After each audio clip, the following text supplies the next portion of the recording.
গ্রামের নাম কচ্ছপপুর। এই গ্রামে বোকা বশির আর তার স্ত্রী চামেলি বসবাস করত। তারা ছিল খুব গরিব।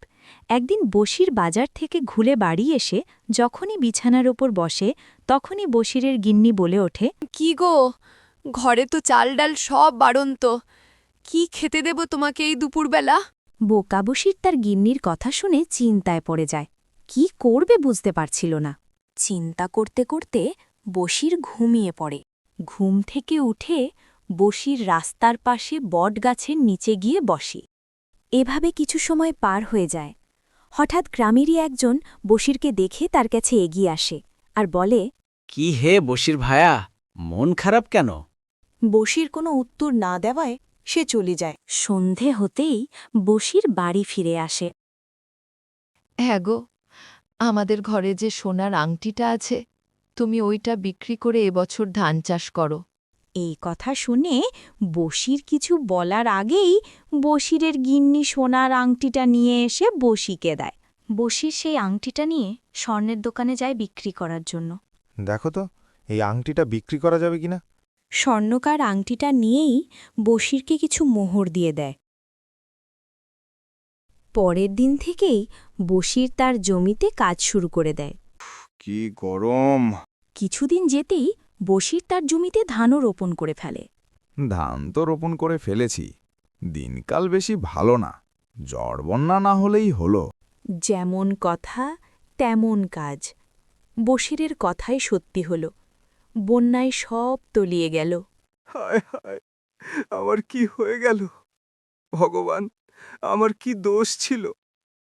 কেন করলে আমার সাথে এমন? বশির চিন্তায় পড়ে যায় আর বাড়ির ফিরে আসে।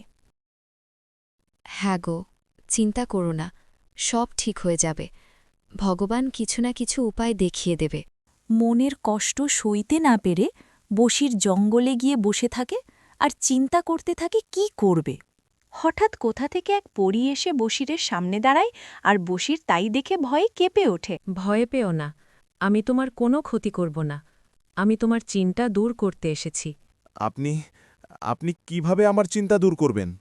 আংটি বিক্রি করে যা মোহর পেয়েছিলে আর ধান চাষ করা বাবদ যে অর্ধেক মোহর অবশিষ্ট আছে তাই দিয়ে তুমি মৎস্য চাষ করো, দেখবে সব ভালো হবে। এই কথা বলে পরীটি কোথায় যেন চলে যায় আর বশিরও বাড়ি ফিরে আসে। গিন্নি, আরে ও গিন্নি! কি হয়েছে শুনি এই দুপুরবেলা? এত হাঁকডাক করছো কেন? আরে শোনো তো, আমাদের ঘরে আংটি বিক্রির যে মোহরগুলো আছে সেগুলো নিয়ে এসো তো। বশিরের গিন্নি বশিরের কথা মতো মোহরগুলো এনে বশিরের হাতে দেয়। মোহরগুলো নিয়ে বশির তার ফেলে রাখা একটি ছোট পুকুরে মাছ চাষ করে। কিছুদিন পর ওই গ্রামের এক মৎস্য ব্যবসায়ী আসে বশিরের কাছে। বশির মৎস্য ব্যবসায়ীর কথায় রাজি হয়ে যায় আর তার কাছে পুকুরের সকল মাছ বিক্রি করে দেয়, যার বদলে বশির অনেক মোহর পায়।